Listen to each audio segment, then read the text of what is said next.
Resident Evil 9 isn't just another survival horror game, it's a friggin' victory lap. It gives us a whole lot of gameplay styles, a whole lot of information, a whole lot of crazy crap, and it doesn't shy away from secrets, Easter eggs, and references. Hi folks, it's Falcon, and today on gameranx, Easter eggs and secrets from Resident Evil 9. Wait a minute!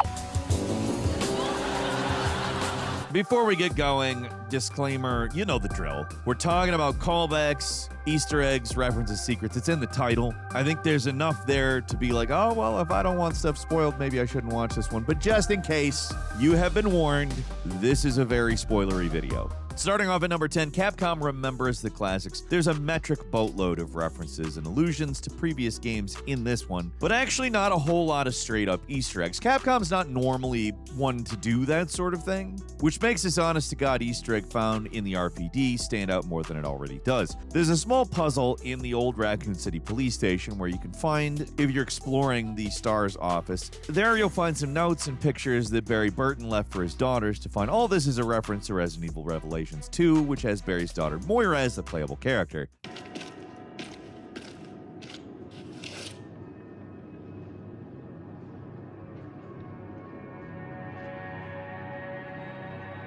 That's besides the point, though. The real important thing is you find the key Barry hid somewhere in the police department. Not too hard to hunt down, just climb some debris. Look at this old CRTV hanging off the ceiling, as CRTVs do. You'll find a key with JoJo written on it, which is a very roundabout reference to JoJo's Bizarre Adventure.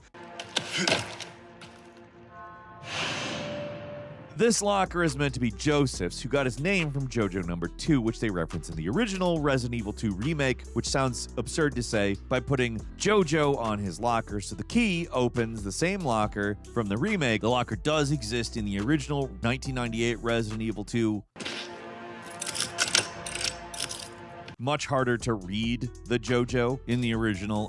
The key can be used in the office that has Leon's old desk. Look for the locker. It's pretty obvious. Inside the locker, there's a STARS emblem charm, some tickets for Raccoon City Zoo, which was a location in Resident Evil Outbreak, and a whole lot of Capcom Easter eggs. Like there's a Street Fighter Alpha poster, a bunch of PlayStation 1 games in jewel cases with their original Western artwork. There's a Resident Evil 1 disc loose near a case, a faux PlayStation 1 and a controller, Street Fighter Alpha 2 jewel case, and Mega Man 8 displayed prominently. If we find a meteor, we'll find Dr. Wowie. Sorry, couldn't resist. But you almost never see this kind of fourth wall breaking secrets in Resident Evil games. So I did not expect something like this, even in a game as self-referential as this. Speaking of being self-referential, sometimes people tell us that gameranx's videos aren't reaching their recommendations. The YouTube homepage is not what it once was. If you're having that trouble, probably the best way to remedy that is enabling all notifications. It's doing us a huge favor, and we hope it helps you see a few things you want to see. Thanks a lot for enabling notifications. Let's get back to the video.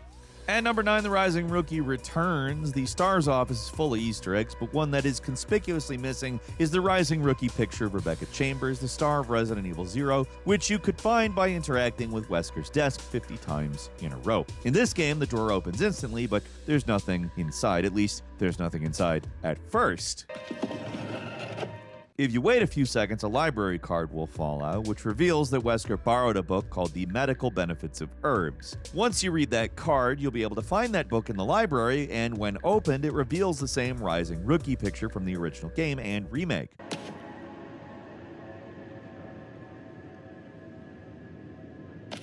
Why is it here instead of the office? I don't know. Maybe Wesker needed a backup picture in case somebody got into his desk and stole the other one. So he hid it in a book in the library. I don't know. Who knows? It's one of those classic Easter eggs that would feel out of place if it didn't show up somewhere, though. And number 8, Tofu is back. By far the hardest Easter egg to get in this game. Not entirely sure how you trigger it, but I think the only way to get it to appear is to find the JoJo key and look at the Capcom Easter egg. Doesn't show up unless you do that, at least in my experience. The trick here is you need to look in the spot where the jawless skeleton is at the end of the hallway, and rarely, if you're lucky, then Tofu, the playable hunk of processed bean paste, and one of the strangest side characters in the entire series, will run by.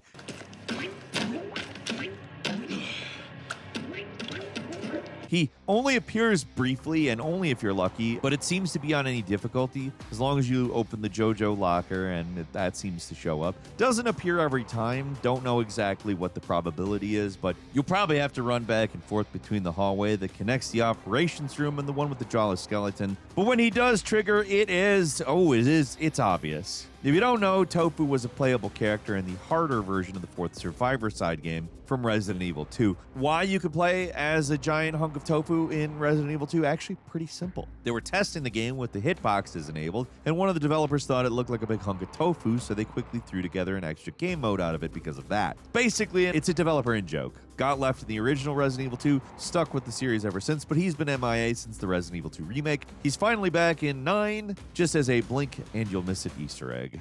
This is Nighthawk. Come in, Alpha. Alpha, do you read? Man, I thought you were all wiped out. I've been trying to...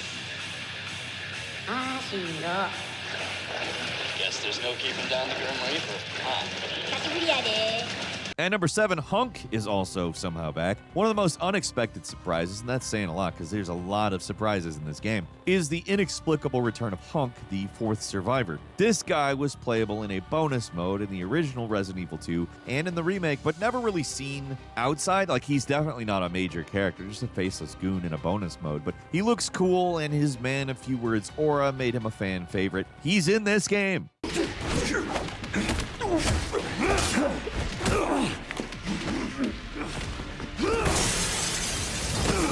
Well, I mean, not directly confirmed as him, at least not yet, but you encounter this character simply known as the Commander that is probably Hunk. He's got the same mask, same set of weapons, most importantly, the neck snap ability, which he follows up with a little finger wiggle.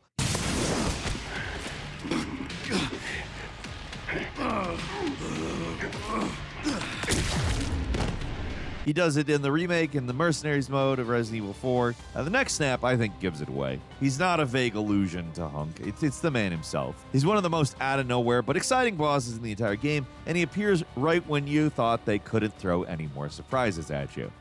At number 6, you start in the exact same place, the RPD level. The entire Raccoon City police station is one big nostalgia trip. It's not just for the Resident Evil 2 remake, which does closely resemble, but for the original game as well, obviously. This starts in almost exactly where you started in the original Resident Evil 2. There's the exploded tanker truck where Leon and Claire got separated. Same road, leads down the same narrow alleyway, leads to the same bus outside the police station.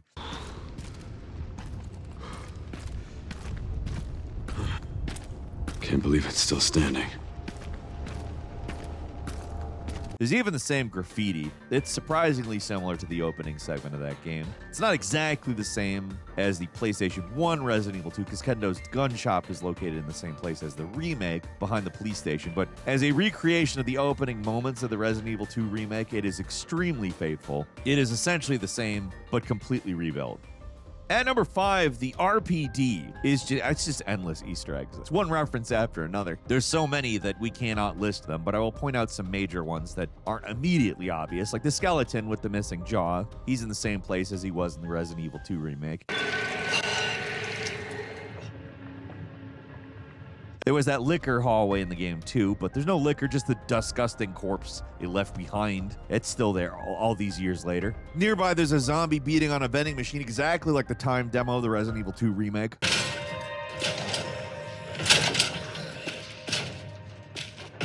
All the old puzzles are still around too. Leon will even comment on them as one weird puzzle. And the layout is exactly the same as the remake. The STARS office is mostly intact. The Easter eggs from Resident Evil 2 remain. Chris's leather jacket, Jill's beret, Rebecca Chambers' medical bag. I mentioned you can even open up the drawer in Wesker's office. We already talked about where that picture ended up. Probably not the same picture, probably a backup picture. Wesker's some kind of weird pervert. We all knew that already, though. Basically, every room and door and surface, it's all painstakingly recreated. It's not the same assets, so they either made it all fresh or they started from the same assets and built out from there. They obviously wanted this to be as close to the original remakes, which is again silly to say, but the original remakes police station as possible. Everything you remember there, it's still there. It's just got a coat of dust and filth and it's much more broken. There's holes in the building. And number 4 is the briefcase code. Probably one of the more frustrating puzzles. It's the briefcase in the STARS office. You need a code to unlock it, but there doesn't really seem to be any actual clues for solving it. It might seem impossible, but if you fiddle with the briefcase for a little while, you'll see there aren't really that many letters. It's just a matter of trial and error to guess what it is. I'll save you the trouble, though. The code is RRR, which I cannot tell you if it is a reference to the Bollywood movie or if it's just that the Requiem starts with an R and you get infinite penetrating power, and a code that's like multiple R's kind of signifies I don't know. It doesn't matter. You get a charm called the Power Shades. It gives the Requiem infinite penetrating power and a much more damaging last shot on the clip. The charm only works on the Requiem, and it's probably the easiest charm in the game to miss. Not an especially difficult puzzle, but trying to guess can be a pain. The Power Shades are, of course, the same shades worn by Albert Wesker in Resident Evil 1, another callback to the series, in a game full of that stuff. And number 3 is the RPD uniform in the Matilda. There's a usual selection of bonus material you unlock after finishing the game, but the two things that really stand out to me are this costume you can unlock for Leon and, of course, the Matilda, a gun that's synonymous with Leon at this point. The RPD uniform speaks for itself. It's pretty much the same costume worn by Leon in the Resi 2 remake.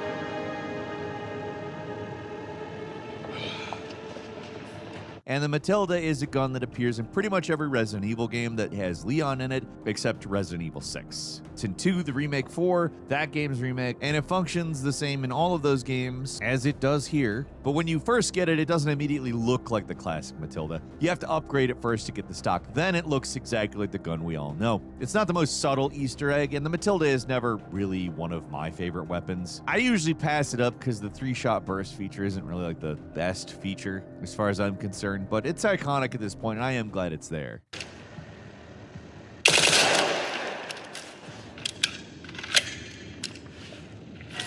Moving on to number 2, Plant 43 finally makes an appearance. On the way to the center of the crater in Raccoon City, out of nowhere you get attacked by a giant plant monster who in the bonus content is specifically called Plant 43. See, it's not just a reference to the plant stuff from Resident Evil 2 and the remake. It's Capcom finally getting the chance to make the plant boss they've been trying to do for years now.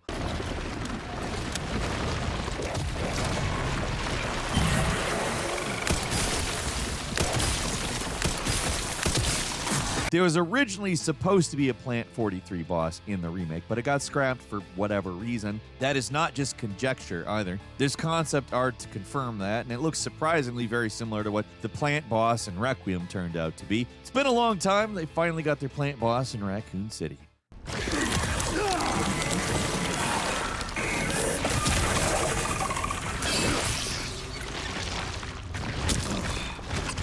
And finally, at number 1, the final boss, the return of the Nemesis. The game gives one final surprise for the last boss. It's revealed that Victor Gideon, the game's main antagonist, is actually infected with the Nemesis parasite. In fact, his final form is practically identical to the final boss fight from Resident Evil 3.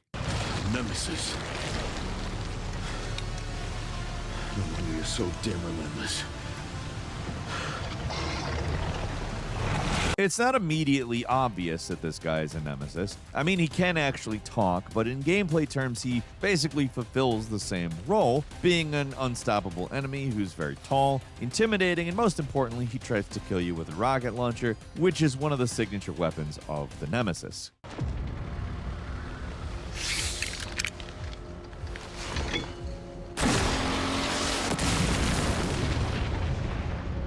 Somehow, this one game manages to pack in 3 of the series' most famous unstoppable virus dudes. You've got a Tyrant, you've got Xeno, who's an Albert Wesker clone. It has all of the Matrix powers you would expect from an Albert Wesker clone. And to end it all, there's even a Nemesis, complete with all the glowing pustules and everything you'd expect. Might seem like an out-of-nowhere twist at first, just there to put yet another thing from Resident Evil in the game, but I think they actually do quite a bit of foreshadowing. I mean, you've known that there's something messed up with Victor the whole time. It's quite tall. I may not have listed the traits already. The rocket launcher really gives it away, though, I think. And that is what we have got for you today. Obviously, as I said, these are pretty spoilery, but it's certainly not all there is. Take to the comments, discuss, tell us what you think. If you like this video, click like. If you're not subscribed, now's a great time to do so. We upload brand new videos every day of the week. Best way to see them first is, of course, a subscription, so click subscribe. Don't forget to enable notifications, and as always, we thank you very much